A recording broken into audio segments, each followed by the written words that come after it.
Light the beam, because it's time for Nerdy for 30, the podcast where we talk about nerdy-ish movies for 30-ish minutes. My name is Kevin Bauer, a.k.a. The Critic's Choice. With me, as always, back again for another year, the People's Champ, Tim Keck. If you feel it, chase it, baby. If you feel it, chase it. And today, we are talking about the movie Paddington, the first Paddington, the one that started it all. Now, Tim, Paddington is a story of a seemingly harmless family harboring a dangerous illegal immigrant.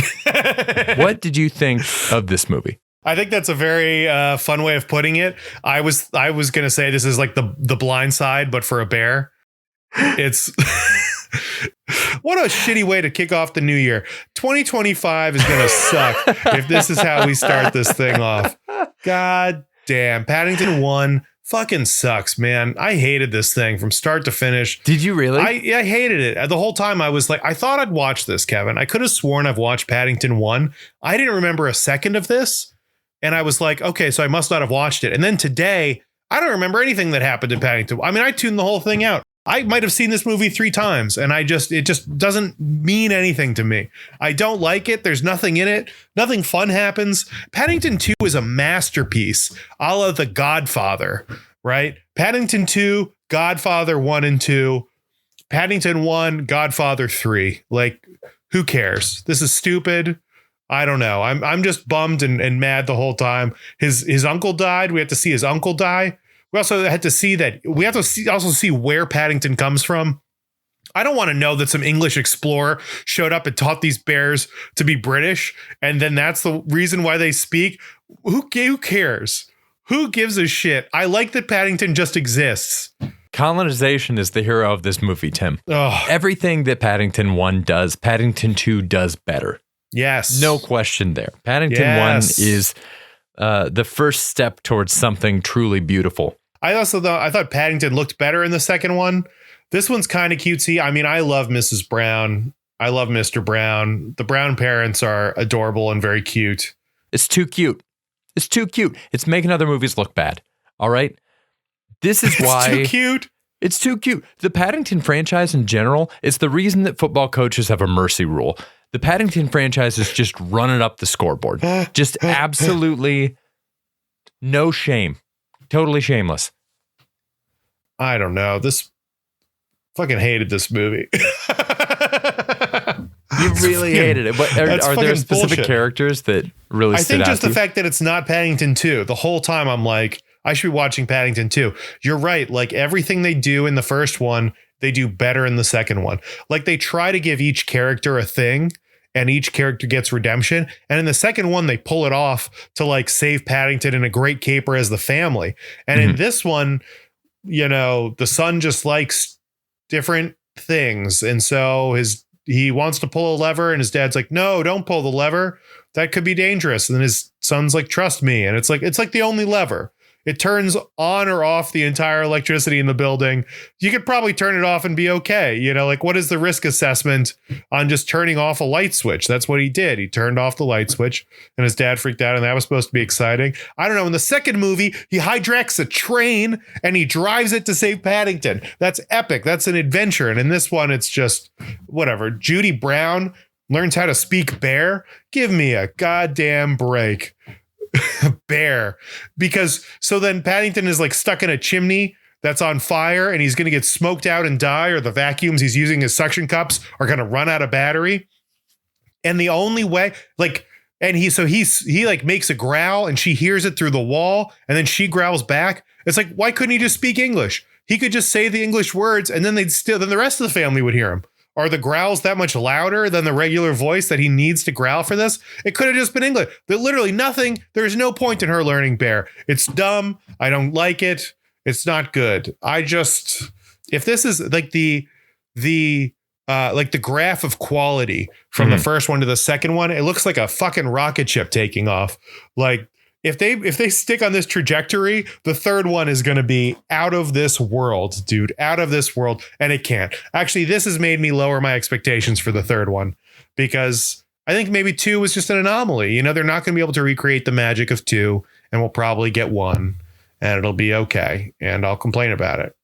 But okay. But what else did you want to say about it, Kevin?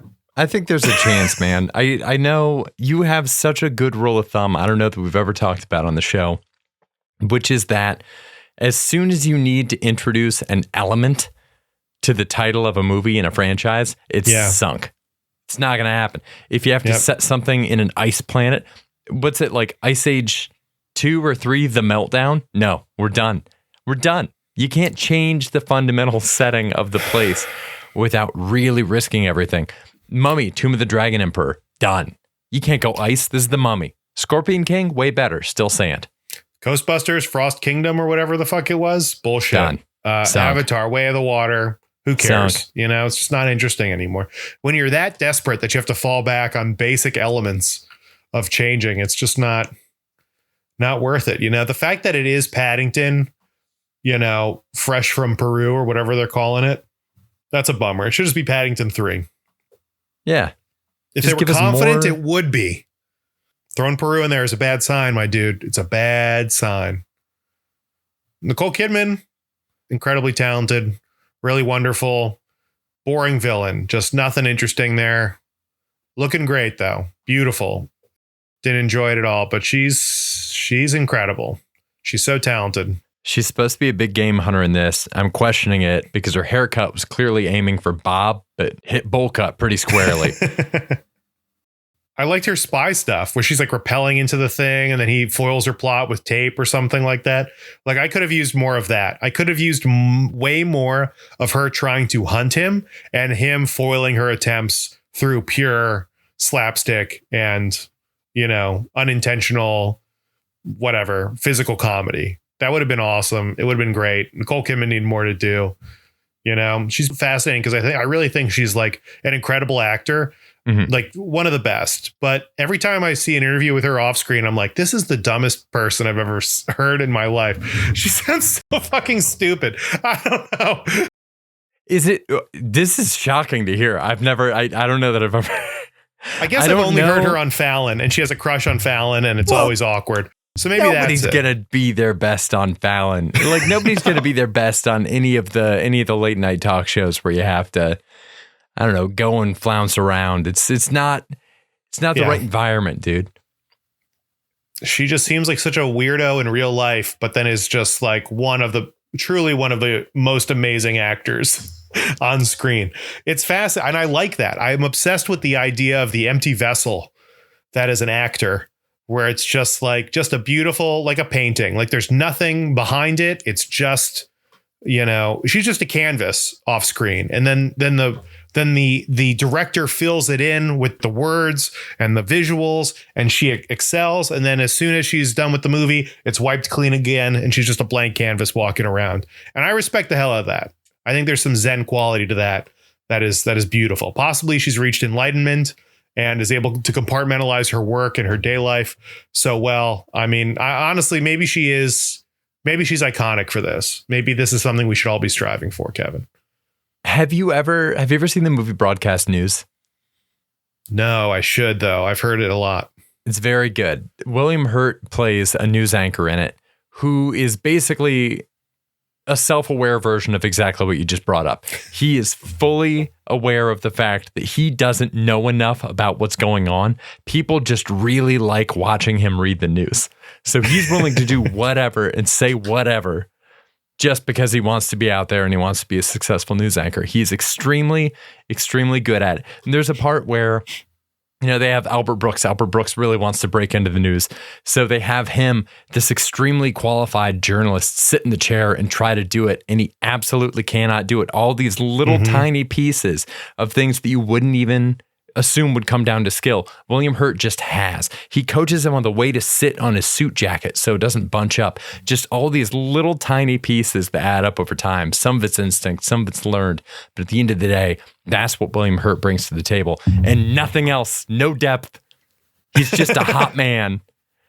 So you're saying Nicole Kidman's the same. So let me ask you this. The actor stuff, or the stuff that she's saying in these interviews that is rubbing you the wrong way, is it just pretentious actor bullshit? Like, what are we talking about here? No, she just seems slow and like she doesn't know what to say. And she like, She has trouble like stringing words together. But this is just watching her on Jimmy Fallon. I think I'm realizing it's only been her interviews with Jimmy Fallon, and they're very awkward because apparently she had a crush on him. Have you seen any of these? She had a crush on him. I think I've seen. And she Reddit went over to his about apartment to like hit on him, and I guess he played video games the whole time. And she's just like, you blew me off, and I had such a crush on you. And he's like, I didn't know, which is a devastating thing to hear. I feel like now he's married, has a family, and then I'm arguably sure they one of love the most this whole thing. Yeah, one of the most beautiful women on the planet tells him that I had a crush on you, and I really wanted to get with you. And he's like, I guess the idea of dating Nicole Kidman didn't even cross his mind. So he's like, well, she's here, but she's just hanging out. Let's play video games. And then she went back on with her husband, who's like a country singer. And that was a little awkward too. But both times she just seems like there's nothing there. And I don't know. But I have to praise her talents on screen. She is incredible. And I love everything about her when the camera's rolling in a scripted setting. She's incredible. I think she's phenomenal. I think she did the best she could with what they gave her. I think this is still a delightful movie to watch. It does. When I saw Paddington 1 before Paddington 2. After seeing Paddington 1, I was like, I'm going to watch this movie a ton. This is so charming. This is so heartwarming. Attempting to watch this movie for the podcast probably took me 4 or 5 times to actually get through to the movie. Like it just throws me off now because I know that Paddington 2 is there. And it's a little bit like, I hate to compare it to the early Harry Potter films because there are aspects of the first 2 movies that are really nostalgic. A lot of the line delivery from the kids before they learn how to act, it's really charming. Once I make my move. Boom. Right there. Boom. Right there. We're there. Expelled. Yep. Great Beautiful line delivery. What's the Ron one when he's on the, do you want to protect the stone or not? That one too. He's Harry, up on the horse. Not me, not Hermione, you. Incredible. That's wizard's chess. Yeah, we can do this all day. Wizard's chess. Yep, we can do it all day. You're a wizard, Harry. A car crash. Kill Harry and James Potter. No, sorry, let me do that one again. A car crash. Kill Lily and James Potter. Peculiar. Very peculiar. But what's so peculiar? The phoenix feather that resides in that wand. That phoenix donated just one other feather. And it resides in the wand that gave you that scar. Anyway, so we're talking about Harry Potter. We should just do a Harry Potter thing on the pod. We'll do them. Outside of a couple of nostalgic moments like that, the other movies are so much better. 3 specifically, they get Alfonso Cuarón in there. They hand the reins to like a real director who's doing something with it. 3 is probably the best one. They become a lot more adult and they don't worry about sticking to the script as much, right? They ditch the clothes. Yeah, they're just like, we're just dressed like normal people. They stop pretending that they care about all those specifics. They just drop all the stuff that doesn't work. And I think it's awesome. And I think more movies should do that. It's just, we don't need an explanation. I don't need a monologue about why the clothes are different. Just make them different.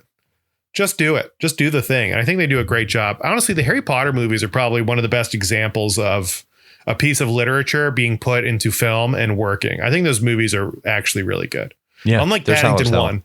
Paddington 1 sucks ass, but I think you're right with the order is if you saw Paddington 1 before you saw Paddington 2, I get why you would think this is cute and charming.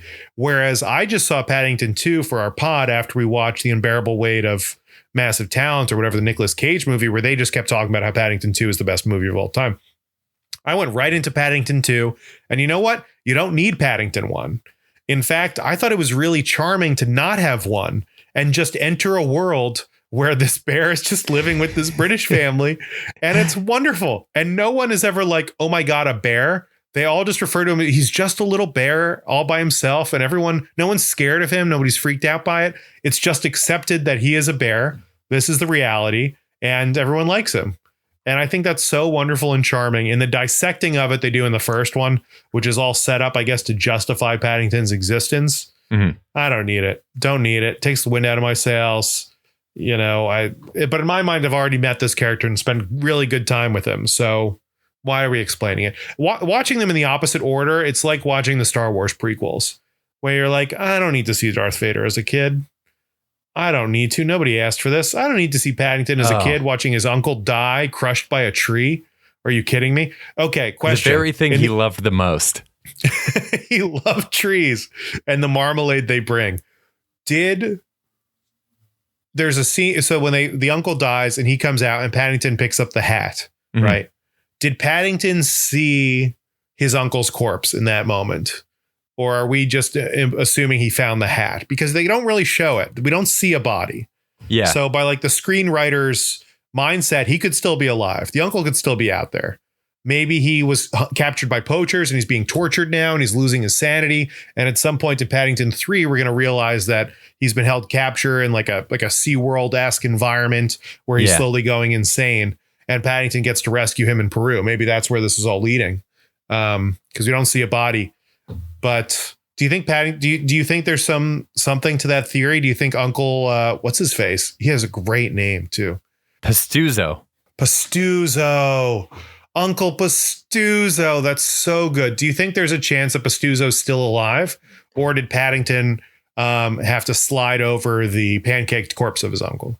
So, knowing from the safety of the year 2025 that the movie that is about to come out is Paddington in Peru, I think there's a very safe bet that we're going to see Pastuzo alive. Pastuzo's going to be there.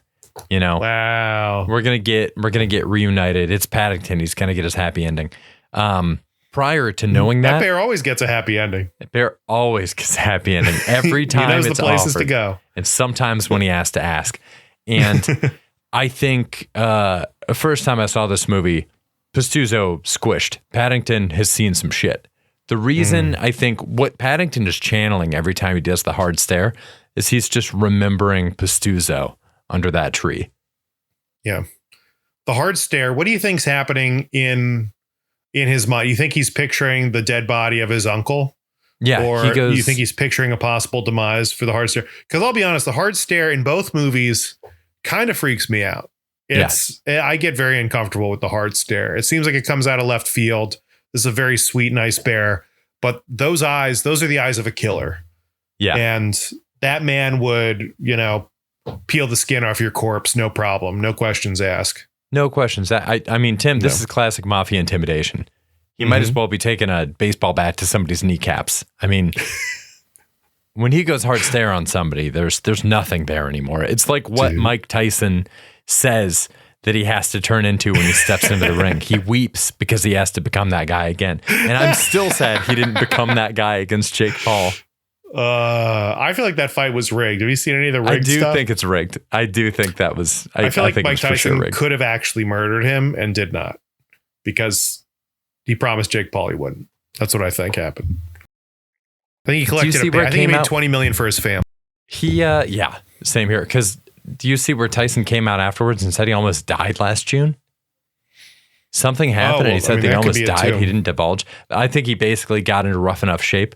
My interpretation was that it was fixed so that basically Paul wouldn't knock him out because maybe he would die. And nobody wants to see that. Not one person.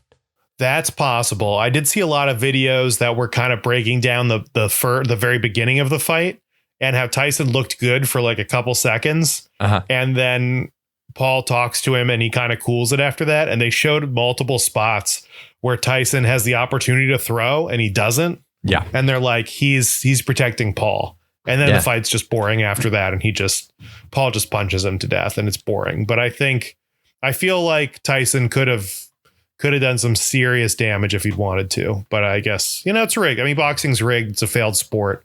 It's the Paddington 1 of fighting sports, I guess, with UFC being Paddington 2. I think I don't like Jake Paul any more than anybody else. I think if he wasn't holding back, Jake Paul's tree trunk arms would have just absolutely Pastuzo'd Tyson's ass. Really? Yeah. I think Jake Paul's a bad boxer, though. How much does that matter at this point? in 2025, how much does that matter? I don't know. There's a part of me that still thinks, I've seen Liam Neeson's old ass like track people down who took his daughter. Sure. So part of me just believes that, old man Tyson could. Honestly, I would pay more money to just watch Mike Tyson punch Jake Paul in the face. Like no fight, no nothing. Let's just have Jake Paul stand there and let's watch. I mean, Jake Paul would be a good candidate for this, but I would like to just see Mike Tyson punch a man in the face as hard as he can. And let's just see what happens. We do need more of that old timey circus or carnival level entertainment in this day and age. You got to change up what you're doing. You got to make everything as enticing as possible to the people that are passing by. We're all basically barkers just out here on the street trying to get people in.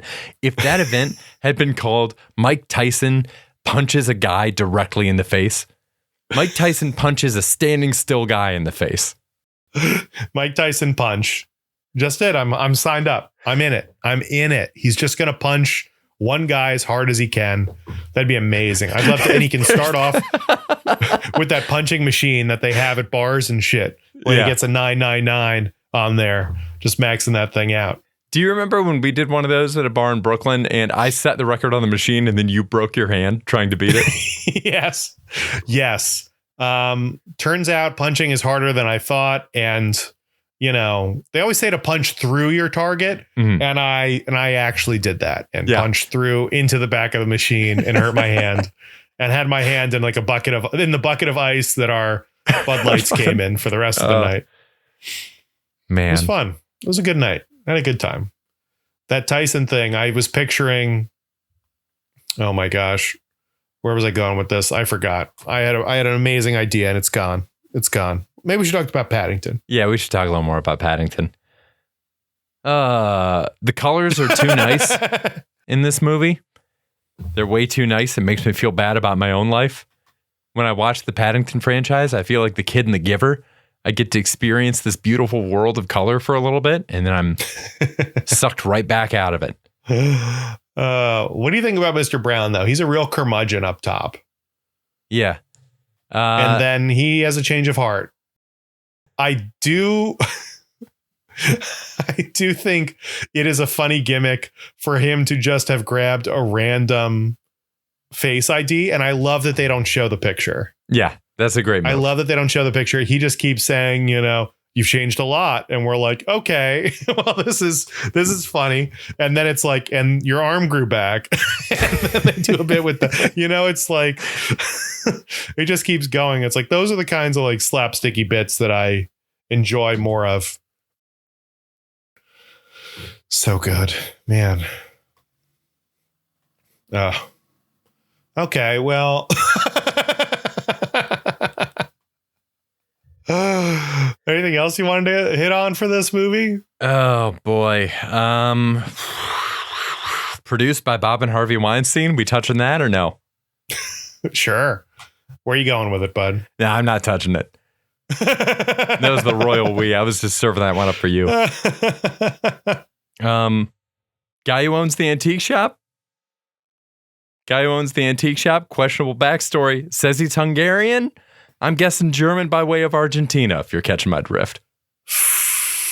I believe it. I was going to say I'm a huge fan of his. I think he's just a fun character, and he seemed nice, and he found something with the hat, and I like that actor, Jim Broadbent. He's nice. Yeah, he's a fun guy. Yes. Is he an Argentinian refugee of World War II? Yeah, probably.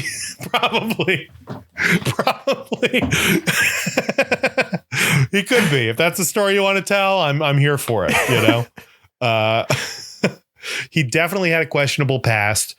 The question is he living a questionable present? And it seems like he has his ducks in a row, and maybe he's trying to repent for his past sins. In the UK. I mean, this guy. Or you still don't trust him? No, all joking aside, he's a delightful man. This guy he's living deliciously. He's got an incredible shop. He's got a little train that brings him pastries every day at the same time. Oh, do you know how bad I want that? Holy shit.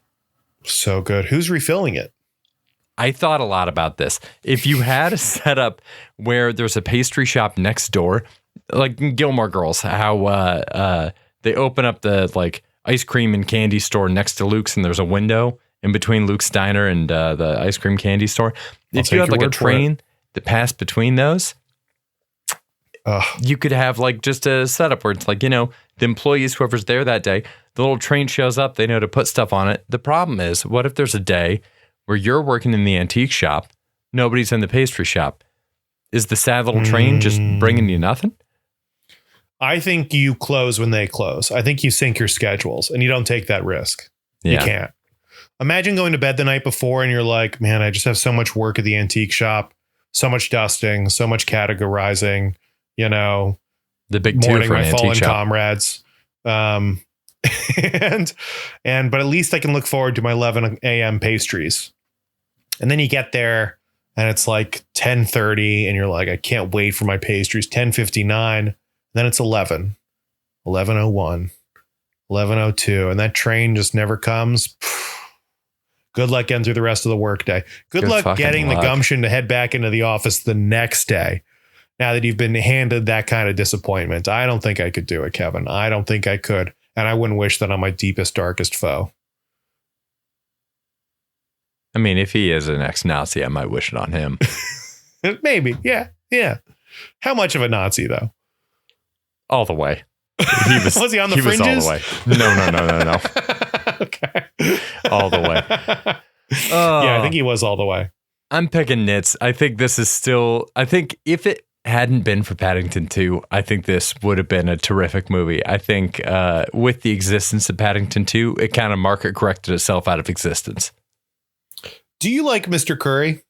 He's the one who's like hitting on Nicole Kidman the whole time, Millicent. There's something about him that I just don't really enjoy of the characters. And I know he's the curmudgeon with like a heart of gold who ultimately does the right thing. But he's a fun stopper. I love Peter Capaldi. He was the doctor in Doctor Who for a while, but he's a fun stopper. You never want a character who's going to stop the fun when it's about to happen inside of something. Right. It's the same reason people hate Skylar in Breaking Bad. A lot of references I'm not getting today, but you haven't seen Breaking Bad?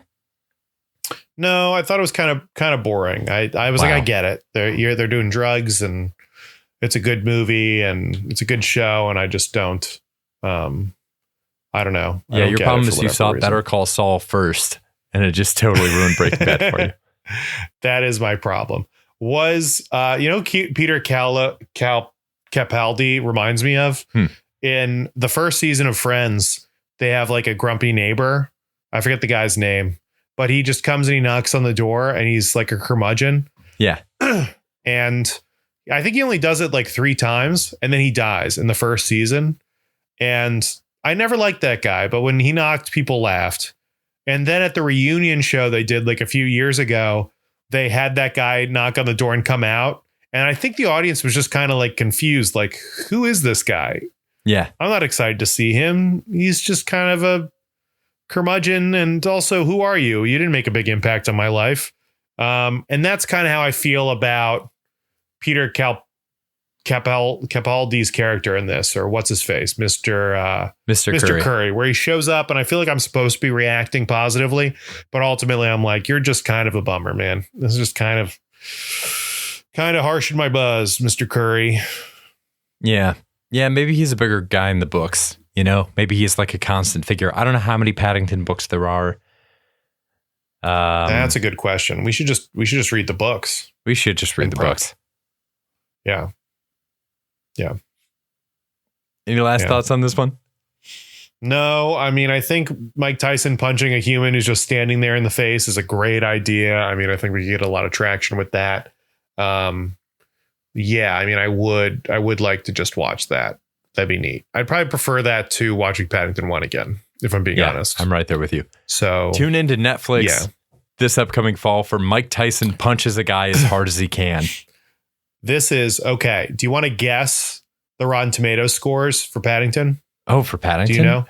See, here's the thing: is the reviews came out before Paddington 2, P2, as I'm going to start calling it. Right.